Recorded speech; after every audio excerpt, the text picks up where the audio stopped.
Cette copropriété construite en 1964, cours de la République à Villeurbanne, est composée de 2 bâtiments pour 210 logements. La production de chauffage et d'eau chaude était assurée à l'origine par une chaufferie collective au gaz.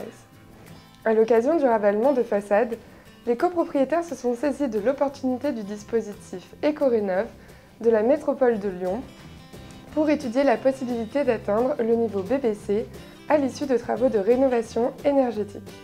Dans ce cadre, et suite aux études de conception, il a été décidé d'un raccordement de la copropriété au réseau de chaleur urbain. Pourquoi on a choisi de se raccorder au réseau de chaleur urbain dans le cadre des travaux? Parce qu'on avait un projet de rénovation globale, donc avec des travaux d'isolation, des travaux de ventilation et une chaufferie qui était vieillissante. Et donc il était naturel de se poser la question dans le cadre de ce programme de rénover la chaufferie avec soit de continuer sur du gaz, avec des chaudières gaz, soit de se raccorder au réseau de chaleur urbain. Et le réseau de chaleur a été plutôt une opportunité pour nous dans la mesure où le coût des travaux était inférieur à celui de remplacement de chaudière. Et puis on avait également un coût finalement de fonctionnement qui s'avère être inférieur dans la durée avec un prix de l'énergie qui est plus stable. Et enfin, il y avait un dernier argument qui était celui d'avoir recours à une énergie renouvelable grâce au réseau de chaleur. On était alimenté à plus de 50% par des énergies renouvelables, donc il était aussi un choix qui a pu faire peser la balance.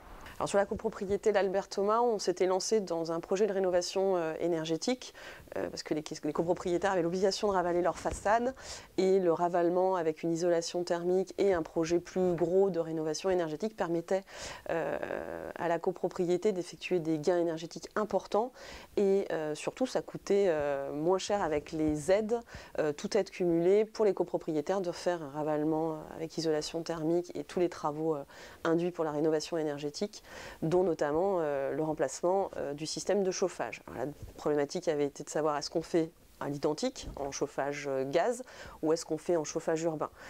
Les coûts étaient plus intéressants sur l'option raccordement au chauffage urbain que n'était la rénovation à l'identique. Ensuite, dans la vie de la copropriété au quotidien, l'énergie était moins chère si on basculait sur le raccordement de chauffage urbain que de rester sur un chauffage au gaz. Donc notre rôle en tant que syndic a été double. Tout d'abord sur la partie négociation avec la société Dalca, du moins ELM, en collaboration bien évidemment étroite avec la commission chauffage que nous avions créée à l'occasion de ces travaux, et également le conseil syndical qui a été très porteur dans ce projet également. Et le second, c'est pédagogue.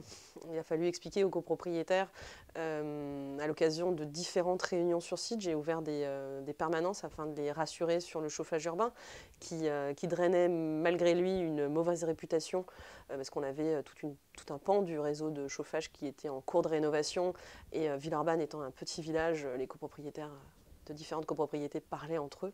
Donc il a fallu leur expliquer que c'était quelque chose qui était en pleine mutation, qui était en pleine rénovation et que finalement c'était seulement l'énergie et non pas le réseau de chauffage en lui-même de la copropriété qui était modifié.